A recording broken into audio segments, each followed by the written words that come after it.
Welcome to Ideas and Images. I'm your host and the producer of this program, Virginia Walker. My guest for this program is the fourth most widely published poet in America, the poet Simon Perchik. Welcome, Simon. Thank you. It's nice to have you, and nice to sit before a poet who is so well published, and published not only in America but in Canada and just about all over the place. How did you do that? Well, I get a directory. That's this directory over here. Yeah, the Dust Books directory. Dust Book directory. And I get a list of the magazines and I send it. It's that simple. And when it comes back, I send it out again. Oh, all right. It's perseverance, but talent and also dedication. It's a routine ministerial job that you got to dress your envelopes and send them out. Writing poetry, that's an interesting way of looking at poetry. Yeah. I have to tell our audience that one of the first times I met you was in the East Hampton Library, and I was teaching the taproot writing workshop for the elderly, and I would come upstairs after teaching them, and I would see you always there, and you were staring at photographs, and you were writing and writing and writing, and I thought almost of you as sort of like a Bartleby there living among the books, but you were actually creating your art, weren't you? Yes, I use the library, but I don't like to use the library. I usually write in coffee shops. Yeah, you said you preferred the Chicken House, yes, that little deli in East Hampton. That's right. For about 10 years while working on The Family of Man, yeah, and the Robert Frank books, as you know, I use photographs. Yes. And I would be at a table at 9 in the morning, and I would be writing till about 2 in the afternoon. Wow, with all the world milling around right, you. And it's like we talk about sending the work out to the magazines. It's the same perseverance. Mm-hmm. You either do it or you don't do it. And if you decide that that's what you do, you got to be at the desk whether you feel like it. Do you ever go home? Yes, you go home at the end of the day. It's like a job. Yeah. It's a job. Now, what was the reaction? I'm curious. What was the reaction of the other people that would stop by? Would they ever stop at your table? Or? Oh, I'm glad you asked that, because one incident was very funny. I used to sit at the same table. Yes, I would imagine at the Chicken so. House. Yeah. And was your name engraved on that table? Not quite, but one time, a lot of the workers would come in and sit there. And one time, one of the workers was sitting at the table. When I came into the room, he got up and took another table and said, "That's your table." Oh, and I thought it was kind of cute. Did he appreciate what you were doing? No, they don't know what I'm doing. Yeah. They just know I'm there with papers all over. Now, you say you work with photographs. It is an unusual way, to me anyway, to say that you are a poet, but you never start just with a blank sheet of paper. You start with a photograph. Right. And this may interest your viewers, because this procedure may be something that they could use. Sometimes you want to write. There's a lot of reasons why people want to write, whether it's be part of the community, part of civilization. You want to let and part of letting people know you once lived on this earth. So you want to leave something over. Kilroy was here, or whatever. You want to be published. You want to do something. So you want to write. But sometimes you don't have an idea of what to write. You have a boring life. Right. Well, right. The procedure I use when I feel I want to write, I take a photograph. And it's not important what the photograph has. I was going to ask you, how do you choose your photographs? Well, luckily, the Museum of Modern Art has probably the best collection of photographs, probably in the world. And they have one series called The Camera's Eye, which I wrote too. They do The Family of Man, which I spent 10 years doing, 9 to 2 to 3. Well, that's right. I watched you when you were working on The Family of Man, and you told me at that time that you already had been into the process maybe 3 or 4 years at that time. 10 when years. I first saw you doing that. 10 years it took to do those 482 photographs. So when you take the photograph and you have this discipline, it's not something you care about what's in the content, just that it's an image. And then what I do is I start to describe the photograph. This is and that's not the poem, that's just your description. Yes. First 6, 7 pages, I just tell what's in the photograph. I'll say this is You have some notes you were showing me of how you started with... Okay, let's do that. Let's take a photograph that... Here's how we'll do it. The photograph is from The Family of Man, and it's the 3 on page 3. It should be photograph number 334. Is that the one? Oh, it's a smaller photograph? Here, I have it. 334. I have it. Okay. It's this photograph right here, and maybe our camera can get that. Okay. I hope. It's right here.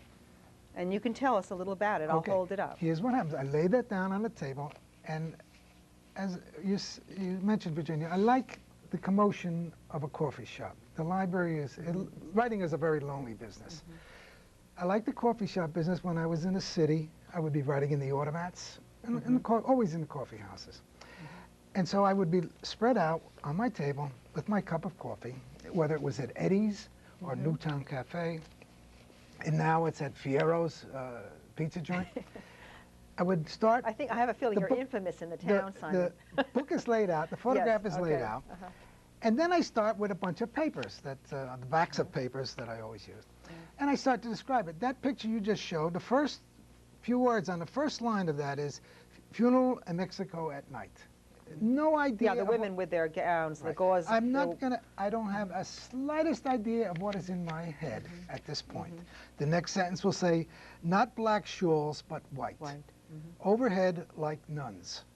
Next thing goes on, casket carried aloft. And it goes on describing that photograph. The actual visual detail that we saw in the photograph. So that I get on the page everything that I can see in that photograph. Okay. And then what I will do is then get a book on mythology. Yeah, I think we should tell the audience that you spent many years being an attorney, a practicing attorney, environmental law. That's correct. Yes, yeah. And so you told me before that this is in a way a kind of a lawyer's task, because you're in a sense writing a brief or investigating the background. In that sense, but also in a sense that a lawyer's job is a problem-solving technique. And this is, in a way, creating the problem to be solved. Yes. When you have the photograph that you've now described, and then I go to mythology, I go for the purpose... Why, I have to ask you, why mythology? Well, that's where the real meat is. Okay. Yeah. Are you talking about tapping into the unconscious? Are you using the picture as a dream catcher, a Jungian type thing? It's possible it will end up that way, but at this point in the process, I don't get, because I don't even know what's in my own mind. Okay. So you're tapping your own unconscious. Yes, it will be tapped at the end. It'll come out. At the end, you always come with a feeling, where did that come from? Because at the beginning, you have no idea. So when you have now the photograph described, yes, and I go to mythology, and remember I mentioned that Deborah Light, who has the best collection of mythology anywhere. So let's see, you go from the pizza parlor over to your friend's house and study the mythology books. Right. Then I read mythology for one purpose, and that is not to memorize who was who, or the names even. I don't even bother with the name. But to get the... but just to get an idea to confront that photograph.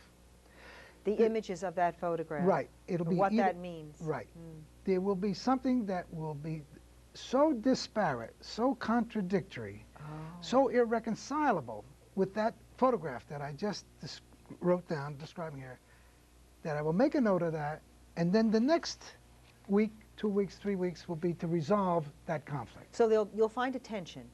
And I think you said in this photograph you took the images of the funeral and then you contrasted that with Halloween. It wound up that way. Yes. It wound up that way. Because then somehow these two conflicting images and ideas have to be reconciled. Have to be. And you as a poet have to reconcile. Right. Okay. It's a brutal way of working. But you maddening. chose this. Huh? You chose this because your idea of poetry is very different from some other people's. You said it's not prose. Poetry has nothing like prose at all, because poetry works with symbols, you told me, and it works with essences, and it works with dreams. It doesn't work with the left side of the brain, right? Okay. Yeah. What happens is, at the end, instead of a narrative, yes, there's nothing, when I finish with a poem, yes, there's nothing to explicate. There's nothing to read and say, this is about this. okay. It's a little like music. When you listen to Beethoven, you don't say, what is he saying? No, you're you're having a feeling or an emotional reaction. Correct. And so you're looking for us to have an emotional reaction to the images that you've captured through this process of contrast and essence. Exactly. Okay. And yes, if I've done it right, yes, you will not be able to relate to anybody else or even to yourself why you're experiencing those emotions. So you're making it difficult for me, an English teacher, to explicate you. Not difficult. Could we hear if I do it right, it's impossible. Could we hear the poem that resulted from that picture? Okay, this is the one. Yeah, the final result after right. all the notes and after the study of mythology Right. and going through this process that you do from the photograph to the poem. Right. Now, I don't know if you can see it, but this is from Partisan Review, 1991. That's when that was Yeah, written. you've been published in the New Yorker, Partisan Review, Queen's Quarterly, Kenyon Review, on, just about every magazine in America. And, right. And here's the way the poem finally winds up. Okay. And what I have to ask the viewer is, when they hear this poem, not to listen for a meaning. It's like when you look at a de Kooning painting, you don't say, where's the cow, where's the barn, where's the tree? Because if you do that, you're going to get into trouble, because there is no cow, no barn, and no tree. This is not this is what I write is what I consider a poem. It's only one way of doing it. Other poets do it differently. But what I do is not to give a narrative, not to tell you something, not to lecture you, but to be a bit like the music, that you will experience something and not know what your experience. It's like listening to Mahler and you suddenly start to cry and you say, well, why am I crying? There's nothing Mahler did to you or anything. And so it's much more powerful if you're moved without knowing why you're being moved. Like somebody tells you your mother died and you start to cry. You say, why are you crying? Well, you told me my mother died. But if you are crying and you don't know why you're crying, that kind of behavior is much more powerful. And that's what poetry is all about. That's why people go to poetry, because of the power that it has. So as I say, don't look for a meaning. Just look for something that's going to bypass your brain, something that's going to light up fields of reference and move you in some way that you don't know why. If I do it right, that's how it comes out. And I must tell you, they're not all successful. The way I work is a big risk, because there is no narrative. It's always a risk, but that's the business. And so that poem that started out with the lines, "A funeral in Mexico at night," goes like this. Each Halloween, and lifting the door, I back away in horror, throwing apples. The dead are always hungry, but on this night already icing over, they come without moving their lips. Even these sweets smell from ashes, from snow burning to the ground, and you are water now, wandering door to door, the way mountainsides sometimes forget, and nothing can be heard except this thin wax paper, unfolded, crackling in my hands. For the first frost, I set a trap, your grave, as if some candy bar once unsealed would flow again. With each step, I'm falling through the earth, overtaking name by name. You did not come tonight. The dirt must still be warm from fruit and sandwiches. At the door, with one hand out, I tell something to eat, not to forget where it eats, where it sleeps, and in half. That's how it ends up. And when you hear it, I don't envy you, because you're listening to it now. You're not even reading it. When you read it, it has to be read a few times, just like a good painting and good piece of music you come back to a few times. So when you're reading it, you can come back. When you're hearing it, like now, you can't come back to it because you're just hearing it. Simon, I was listening as the audience was, and I know that I did get a rain of images. And from those images, I got certain sensations, and that I think is what you want, is on almost a precognitive level, right, to feel something about that juxtaposition between the children playing at Halloween and the real grief and of death and the lost ones and the return of the lost ones and the impossibility of bringing them back to life.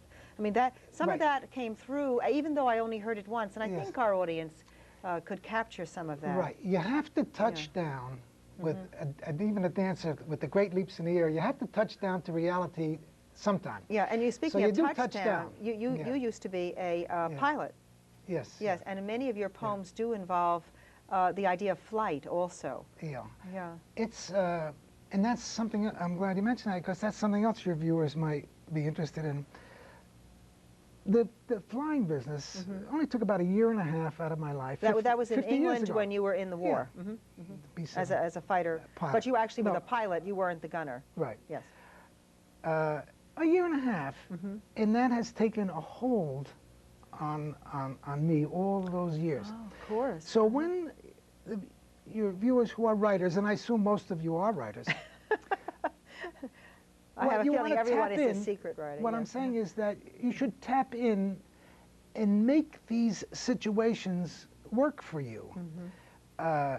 Like there was a psychiatrist who says, I have a patient who is constantly washing his hands.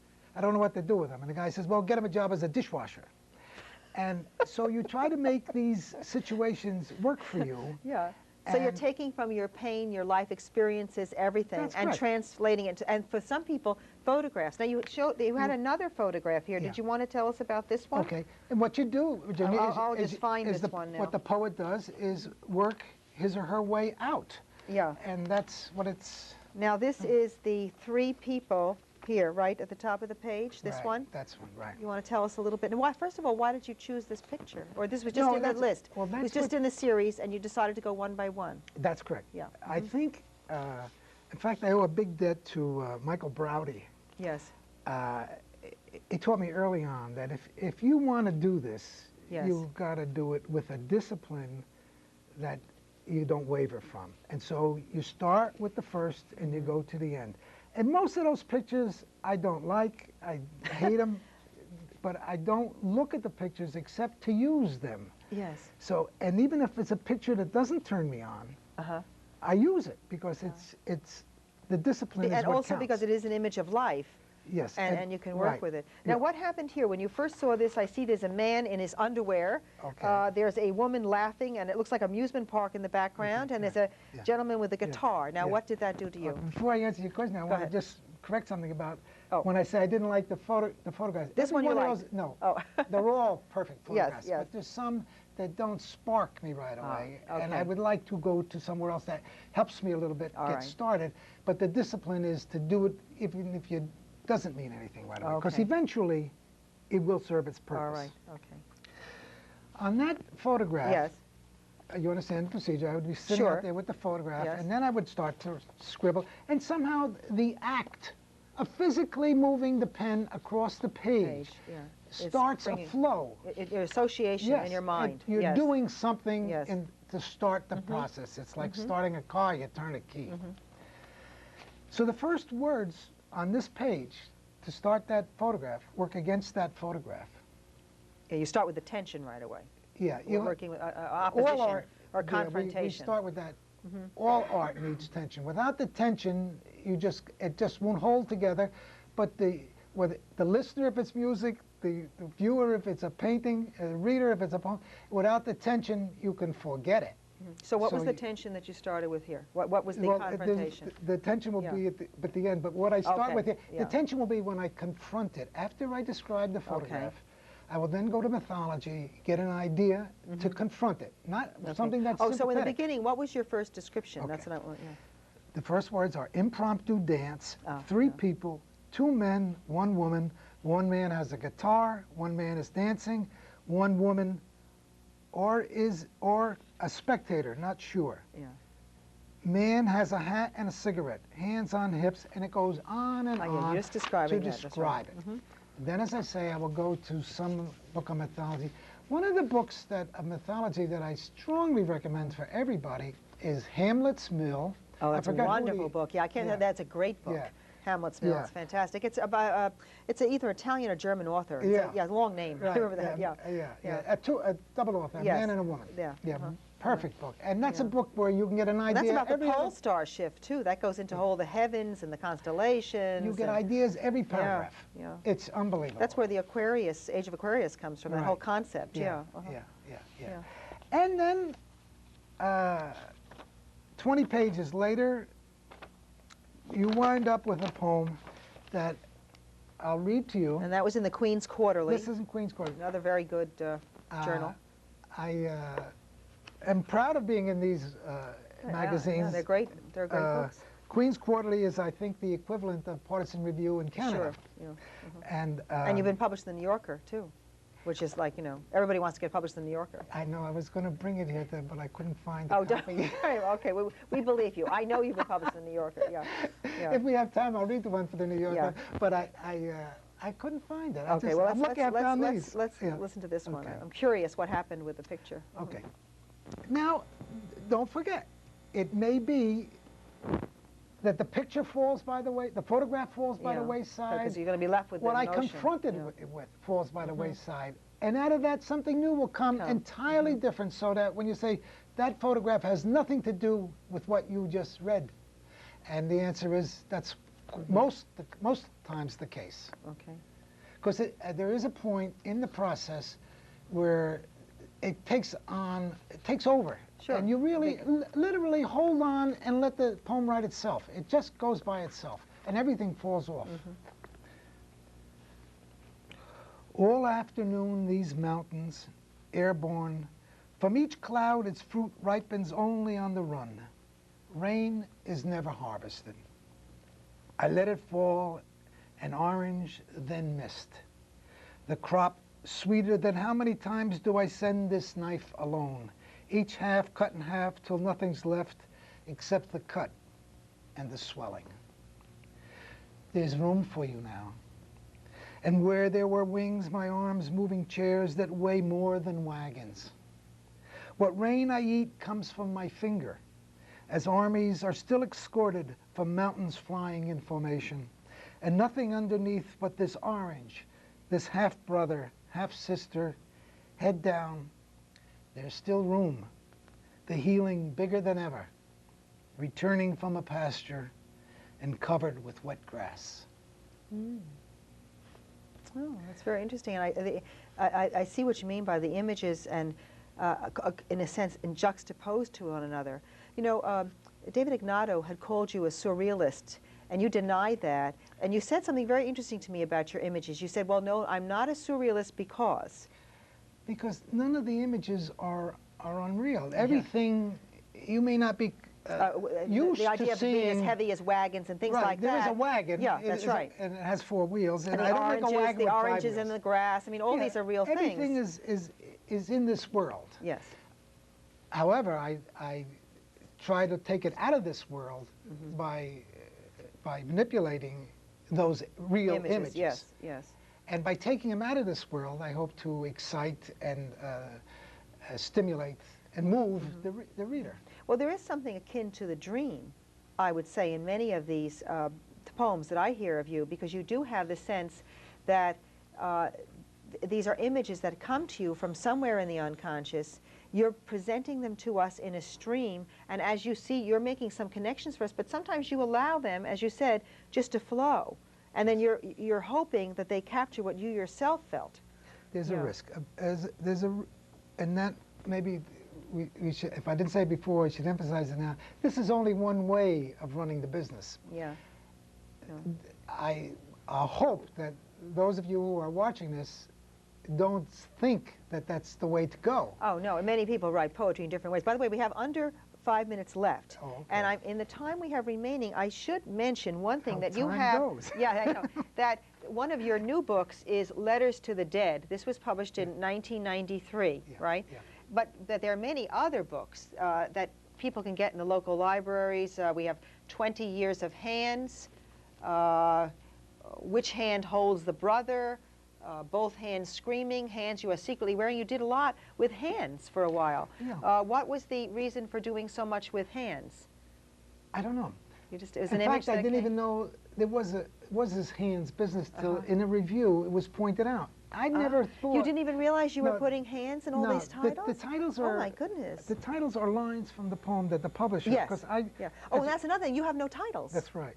And I don't want to title the book, but the And publisher says I need a title. why don't you want to title a poem? I mean, if we're finding out all these unusual things about you. You work from photographs, you then work in delis, you work in pizzerias, you somehow shape these through myth, and yet you transfer all this and transform all this into great poetry, but you don't put titles on your poetry. A title is what we call in the law business an unwarranted risk.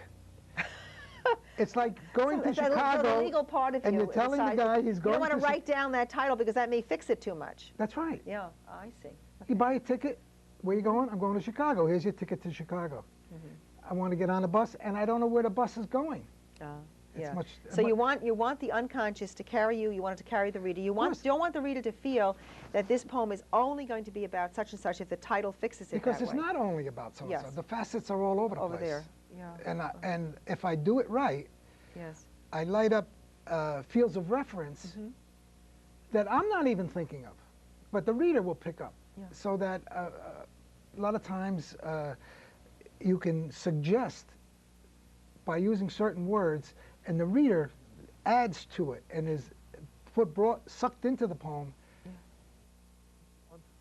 unwillingly, unknowingly, and that's more powerful. I know one of your poems, you had something about the plumage of the narwhal, and I started to think about that, and I thought of the narwhal as sort of the the unicorn of the sea, and then the plumage, and it started to make me think about evolution, and of course I know you're interested in our relationship to the animal kingdom and the plant kingdom, and I thought it was very, very interesting how you got me thinking about all of that with that one image.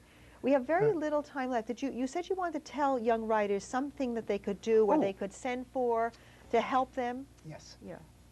One of the things that you will certainly gain from this program is, if nothing else, what to do with your poems once they've been made. Making them is, you could do it my way, do it your way, there's 1,000 ways to do it. But once the poem is finished, you have to do something with it. And everybody wants to get published, which is normal, natural, and desirable. The Dust Book Directory is the Bible in the field. You can get it at any bookstore, and it lists from A to Z the magazines. Yes. Unfortunately, the fatality rate, we're finished. We're out of time. Yes. Yeah, but keep trying, because you've done it, so they can do it too. Thank you, Simon Perchik, for coming here and telling us not only how you construct the poems, but how also you can get them published. Right. Thank you so much. Thank you. This has been Ideas and Images. I'm Virginia Walker. Ideas and Images was conceived by Mary Ann Martins.